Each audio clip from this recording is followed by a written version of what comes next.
you before the season even started, you made the decision. You transferred from Alpena to Harrison. At what time did you feel like, hey, I made the right move? Because we had to, like we just talked about, we had to do a lot of Zoom practices and video practices. When we were able to actually start scrimmaging, going up and down the floor, I knew that like it was the right thing because I fit in so good with these girls that it felt like I'd been there for a long time. What was the biggest part of the game you had to change personally for you to get used to them? Honestly, it was probably just, I mean, I like to play fast anyways, so I think it was just learning how the other girls like to play and being able to mix it up. And you really set the tone early today, just you attacked. Was that the game plan all along, or you just felt like you had to do it? Yeah, Farmington tries to get on a run, so if you get them on their heels, then that's what I tried to do from the beginning, push them back.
for this game.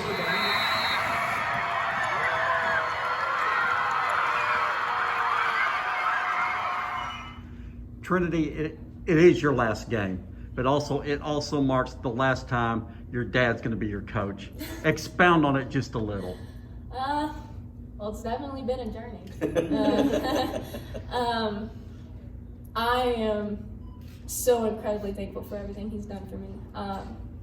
Even when I was younger and not playing for him yet, he was going out of his way to make sure not just me, but the people in my age, Tori, and we had some other girls with us, that we were ready for high school and that we were ready to have him as our coach. And I took that for granted for sure. Excuse me.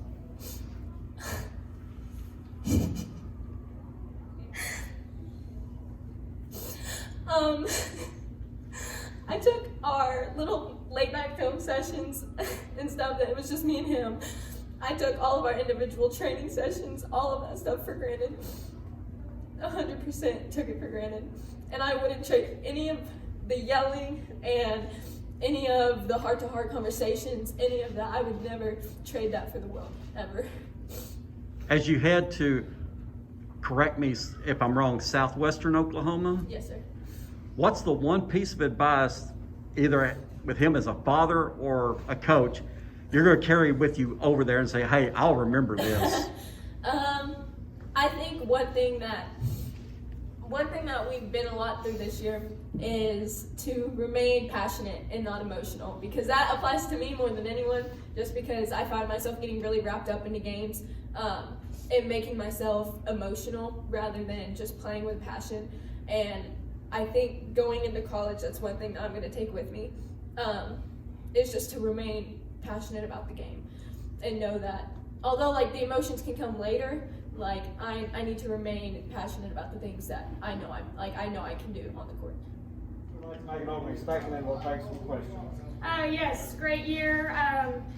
I say great year now, but it was a trying year with COVID. In November, we didn't know if we would even be here or not. So first of all, glad to be here. It's even better to get to finish it out with these 5 in front of me. We've had a lot of injuries and they've overcome, had other people step up. Couldn't be more proud of their hard work every day. I don't think we took any days off in practice, and it's a long season, and these girls never wavered from what we had in mind, which was sitting right here in front of y'all. Kristen, it was your 4th meeting between Harrison and Farmington. Not a lot of secrets to hide, but maybe what did you try different in this game that you didn't try in the first 3 games?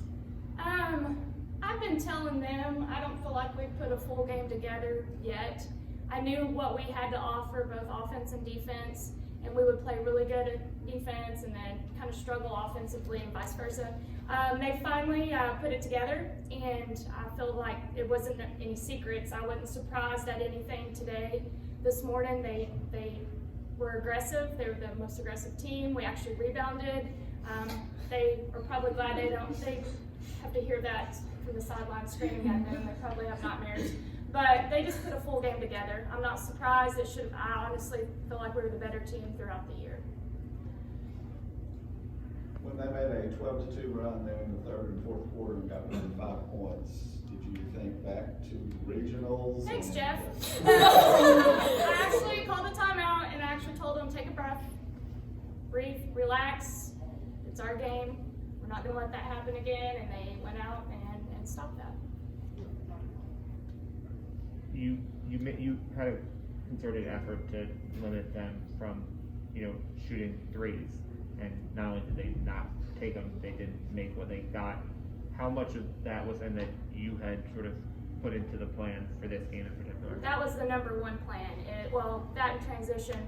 They're a great 3-point shooting team against us. It seems like the 3 times we played, they're in the 50s and 60% from the 3-point line. So we really focused on that. We have great defenders. Barger and Mariah, they've been guarding the best players every game. And I just said, listen, they're not going to shoot a three, and they did what I asked for sure. They've been the heart of our defense, and I said, with that being said, other people are going to step up and try to attack, which is not their game. We had 3 charges here, and she just stood up, and we knew it was coming, because if they don't have the 3, they're going to have to attack, and they're not used to it. So, great defensive effort. Talk about just kind of setting the tone, and then just kind of held on to the lead most of the game. Nothing against the games played Thursday and Friday, but it just seems like it was so slow, and I was like, what do we have to lose? We're already here. Let's be the aggressive team, take it to the rim, and see what happens. Alex, how does it, can you sum up what this year has been like for you coming in and then getting to, experience this journey all the way from the start to the finish and actually being able to cross the finish line? Yeah, it's been great. I came into it really hoping we could be in this position when we finished out. And through all the hard stuff this year, we've kind of pulled together, and it worked out really great, and I'm glad to be here. Claire, when it felt like in some ways, Alex, I think she had like 12 at the free throw line in the second half, but so it ends up being, to the quiet, almost 30 and 10. Does it never like surprise you when she just turns it on like that? No, it doesn't. I feel like she definitely gets into her groove and like really starts getting the points up there, and I feel really happy for her when she does. Hey Alex, the second half you had 17 points, 19 points, 7 rebounds, 2 assists, which is great for any player for a full game. Did you at any point think that you were putting up that kind of performance, or what was going through your mind for the second half? No, as long as our lead was staying the same, I wasn't even thinking about anything else. I just wanted to keep that lead, and we did, so. Sydney, what percentage do you think you are at with your leg and the injury? Probably about 80. About 80%. That's hard. Was it? No. Was it difficult in situations where you used to be able to do things and you could not? Oh yes, definitely. Knowing I can't like sprain the brace because it's so heavy, and possibly tearing my ACL again was really hard to hear. So I have surgery Monday. So, battling through with the torn ACL since December. So, she never complained one bit either about hurting. Gonna get it fixed. Maggie, what does this victory mean to you? It's more than I could ask for. As being a senior, this is, the best way possible to go out, and I'm glad I could do it with these girls. Does it mean even more with COVID? Yes. Just talk about that. Definitely. Going into the season, people were doubting us with injuries, and we're just thinking that we couldn't get it done, and we found a way to just push through the adversity and get it done. So. Just hearing, just to piggyback on Maggie, it was almost daily. We would get phone calls from different coaches that think they, like, oh, we're not going to play until after Christmas, or we're not going to have a season.